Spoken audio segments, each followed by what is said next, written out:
আমরা ঢাকা শহরের মানুষরা বেশিরভাগই কিন্তু রোগা। এখানে বয়সটাকে আমি ইস্যু করতেছি না। কিছু কিছু ক্ষেত্রে ছোট ছোট বাচ্চারা অনেক অসুস্থ থাকে, রোগ প্রতিরোধ ক্ষমতা কম থাকে, অল্পতেই অসুস্থ হয়ে যায়, একটার পর একটা লেগে থাকে। হ্যাঁ, সবাই না, বেশিরভাগ বাচ্চারা। আবার আমাদের মতো বয়সী যারা 30-40 বছর যাদের বয়স, তাদেরও অনেক ক্ষেত্রে দেখা যায় বিভিন্ন ধরনের রোগ ধরে বসে।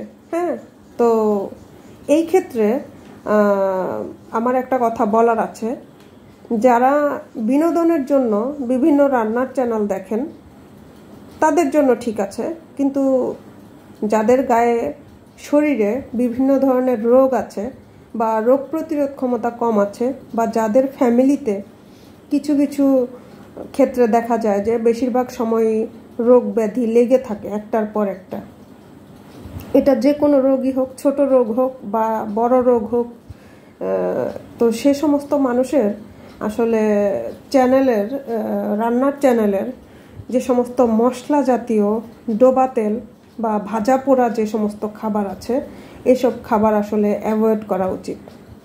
কারণ কি, আমরা মনের শান্তিতে, খুশির জন্য, আত্মতৃপ্তির জন্য আমরা খাই, কিন্তু আমাদের এটার কারণে আমাদের বিভিন্ন রোগ ব্যাধি বেড়ে যেতে পারে, যেমন গ্যাস্ট্রিক, আলসার বা থাইরয়েড অথবা ডায়াবেটিস, হাই প্রেশার।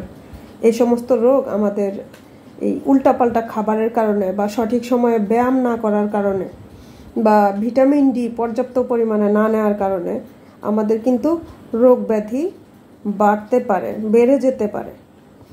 এজন্য ডাক্তারের পরামর্শ নিয়ে কোনো ভাজা পোড়া খাবার খেতে হবে এটা কোনো কথা না।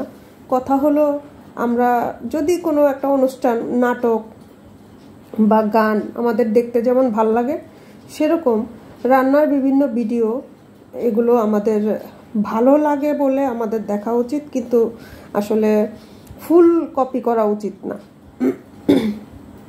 যেমন কথার কথা, ডুবো তেলে ভেজে কিছু একটা বানাচ্ছে একটা মানুষ, যেই হোক, সেটা বানালে সেটা সে হয়তো বা খেতে পারবে, হয়তো বা তার শরীরে কোনো রোগ নেই, কিন্তু যাদের শরীরে রোগ আছে, মানে মোটামুটি 2-3টা রোগ অন্তত আছে, তাদের কিন্তু ডোবা তেলের জিনিস খাওয়া নিষিদ্ধ সম্পূর্ণ, বিশেষ করে যারা গ্যাস্ট্রিকে ভোগে।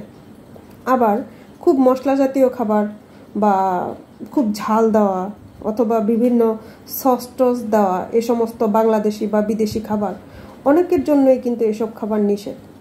তা আমাদের অবশ্যই কোনো কিছু কপি করে রান্না করে খাওয়ার আগে বা রান্না করে সন্তানকে বা স্বামীকে বা কাউকে খাওয়ানোর আগে আমাদের কিন্তু অবশ্যই সচেতন হতে হবে।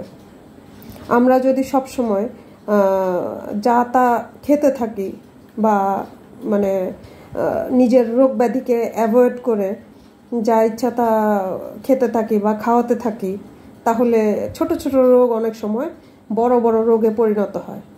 তো এসব ব্যাপারে আসলে আমাদের খেয়াল রাখা উচিত, আমাদের সচেতন এবং সতর্কতা জরুরি এসব ব্যাপারে। আমি এখানে কাউকে আঘাত দিয়ে কিছু বলতে চাচ্ছি না।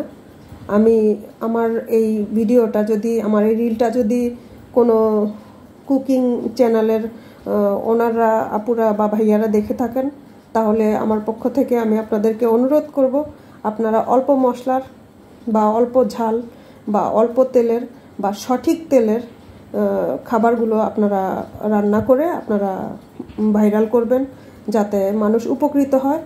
আর বিশেষ করে অসুস্থ মানুষরা যাতে অসুখ বিসুখটা যাতে কন্ট্রোলে থাকে, অসুখটা বেড়ে না যায়, এই ব্যাপারে আপনারা খেয়াল রাখবেন। আর ছোট ছোট বাচ্চারা খেয়ে যাতে আস্তে আস্তে অসুস্থ হয়ে না যায়, মানে সুস্থ মানুষরা যাতে অসুস্থ হয়ে না যায়, সেই দিকেও আপনারা খেয়াল রাখবেন।